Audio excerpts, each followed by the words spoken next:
Hello students, today I am going to cover the most important part of a business finance, that is cost of capital.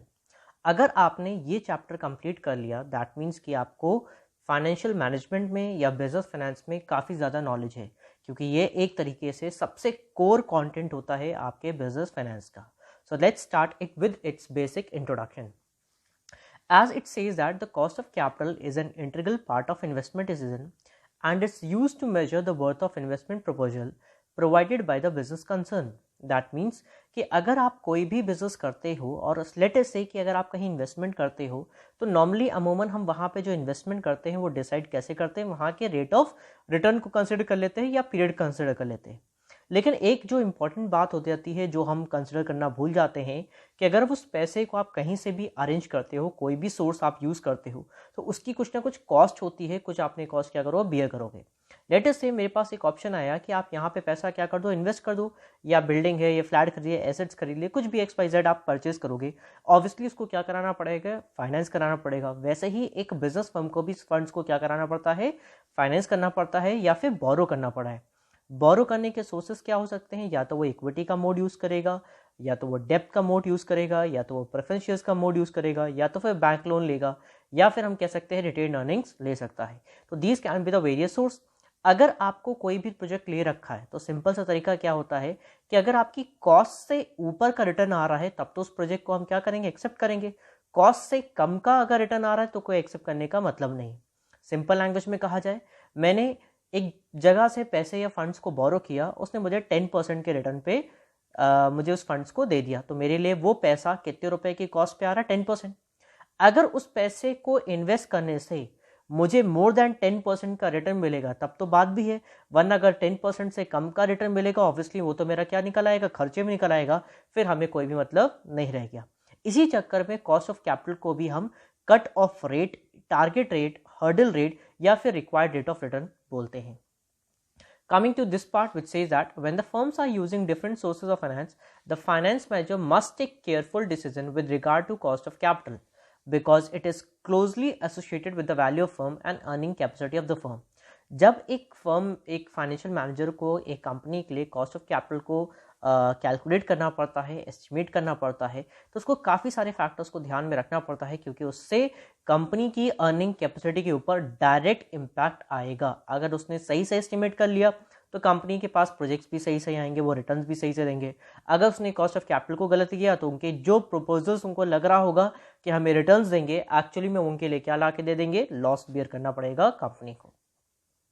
Next, then the basic meaning we can say that overall the coming to the point of introduction, अगर हम introduction के point of view से हम इसकी basic meaning को define करें तो we can say that the cost of capital is the rate of return that a firm must earn on its project investment to maintain its market value and attract funds. ये मैंने आपको पहले भी discuss करके बताया. Cost of capital is the required rate of return on its investments which belongs to equity, debt and retained earnings. If a firm fails to earn return at the expected rate, the market value of the shares will fall and it will result in reduction of overall wealth of the shareholders. Obviously अगर हमने कहीं से कोई पैसे को बोरो किया है और वो हमें वो एक्सपेक्टेड रेट ऑफ रिटर्न हम नहीं प्रोवाइड कर पाएंगे, तो क्या वो शेयर होल्डर्स हमको दोबारा पैसा देंगे, नहीं देंगे. तो धीरे धीरे करते करते कंपनी की जो वैल्यू होगी वो क्या हो जाएगी, डिक्रीज हो जाएगी. Then there is a definition given by John J Hampton. Cost of capital is the rate of return the firm required from investment in order to increase the value of the firm in the marketplace. Whereas Solomon Ezra has defined cost of capital as the minimum required of earning or the cut-off rate of capital expenditure. That means कि अगर आपने किसी assets में invest कर दिया है और वहाँ का एक minimum जो rate of return आपको चाहिए होगा वो कितने के बराबर होगा, आपके cost of capital के बराबर होगा. Then there are certain types of or the classifications of cost of capital, which are explicit, implicit, average and marginal, historical and future, specific and combined. Explicit cost is the cost in which the firm's cash outflow is oriented towards utilization of capital, which is evident, such as payment of dividend to the shareholders, interest to debentures holders. Implicit cost of capital, where it does not involve any cash outflow but it denotes the opportunity foregone while obtaining the another alternative. That means अगर हम बात करें तो explicit और implicit को एकदम simple language बोले तो जो विजिबल कॉस्ट होती है जिसमें आपका पैसा एक्चुअली में बाहर जा रहा होता है, तो उस कॉस्ट को हम लोग क्या कहते हैं, एक्सप्लिसिट कॉस्ट ऑफ कैपिटल। और जब आप उसकी कॉस्ट को एस्टिमेट नहीं कर पाते हो, या सिंपल से कहा जाए जिसमें कैश आउटफ्लो नहीं होता है, तो वो आपकी क्या बन जाती है, इम्प्लिसिट कॉस्ट। एक तरीके समझिएगा, मैंने कहीं बैंक से बोरो किया, जो फंड्स है वो 10% का मुझे इंटरेस्ट पे करना पड़ा है, तो दैट मीन्स जो भी एडिशनल अमाउंट मैं दे रहा हूँ बैंक को, वो मेरी क्या बन जाएगी, एक्सप्लिसिट कॉस्ट। मैं इंटरेस्ट पे कर रहा हूँ, मैं प्रोसेसिंग फी कर रहा हूँ, मैं ट्रांजैक्शन कॉस्ट बियर कर रहा हूँ, ये सब मेरी क्या बनेगी, एक्सप्लिसिट कॉस्ट। अब उस पैसे को, लेट अस से कि मैंने वो 10% के पैसे पे जो अरेंज किया था, मैंने कहीं इन्वेस्ट कर दिया, ठीक। अगर उस पैसे को मैं इन्वेस्ट नहीं करता हूँ, बैंक में एफडी करा दिया, तो एटलीस्ट मुझे 6% का रेट ऑफ रिटर्न तो मिलता कि नहीं मिलता। तो उस कॉस्ट, क्योंकि आपने एक जगह को इन्वेस्ट नहीं किया था, दूसरी जगह इन्वेस्ट कर दिया, तो उस कॉस्ट को हम लोग क्या बोलेंगे, इम्प्लिसिट कॉस्ट बोला जाएगा। Then the other point is average and marginal cost. Average cost of capital is the weighted average cost of each component of capital employed by the company. Average cost मतलब क्या हो गया, simple से कि मैंने जितने भी सोर्सेज से फंड बना के सबकी हर एक की अलग अलग कॉस्ट आएगी, ओवरऑल जो आपकी कॉस्ट आती है उसी को हम लोग क्या कहते हैं, एवरेज कॉस्ट कहते हैं। Marginal cost is the weighted average cost of new finance raised by the company. It is additional to the cost of capital when the company goes for further raising of finance. That means कि मान लेते हैं कि मैंने 10 लाख का loan बोरो किया था, कुछ शॉर्टेज पड़ गई, अब मुझे 5 लाख रुपए का सोर्स ऑफ फाइनेंस करना है, तो एक एडिशनल कैपिटल को अरेंज करने के लिए एडिशनल जो कॉस्ट आई है, उस कॉस्ट को अगर हम कंप्यूट करें तो वो हमारी क्या बन जाती है, मार्जिनल कॉस्ट बन जाती है। Then the other classification is historical and future cost. Historical cost is the cost which has already been incurred by financing a particular project. It is based on the actual cost incurred in the previous project. Obviously मान करते हैं कि अगर कोई काम कर चुके हो तो उस पर जो खर्चा आ रहा है तो उसे हिस्टोरिकल कॉस्ट कहते हैं। ऑब्वियसली जब कोई सी प्रोजेक्ट पे आप प्रपोज कर देते हो तो उसे हम लोग क्या कहते हैं, फ्यूचर कॉस्ट बोला जाता है।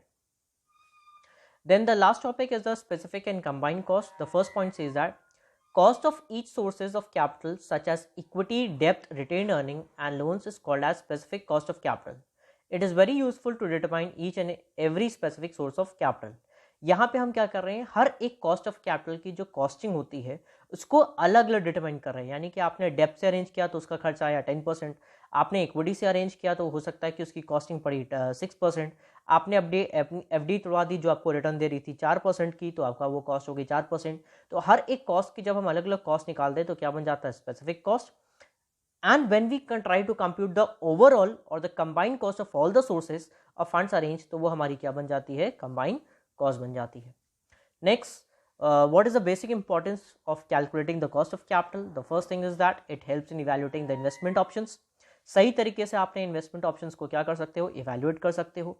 Next point, it helps in taking us capital budgeting decision. मैंने आपको बता रखा है कि कभी भी किसी एसेट्स या प्रोजेक्ट में आप पैसा लगाते हो तो उस डिसीजन को लेने के लिए हम क्या कहते हैं, कैपिटल बजटिंग ले सकते हैं। अगर आपको ये पता है कि हम उस पैसे को कैसे कितने कॉस्ट पे खर्च अरेंज करेंगे तो ऑब्वियसली आप ज़्यादा अच्छे तरीके से अपने प्रोजेक्ट्स के बारे में डिसाइड कर पाओगे।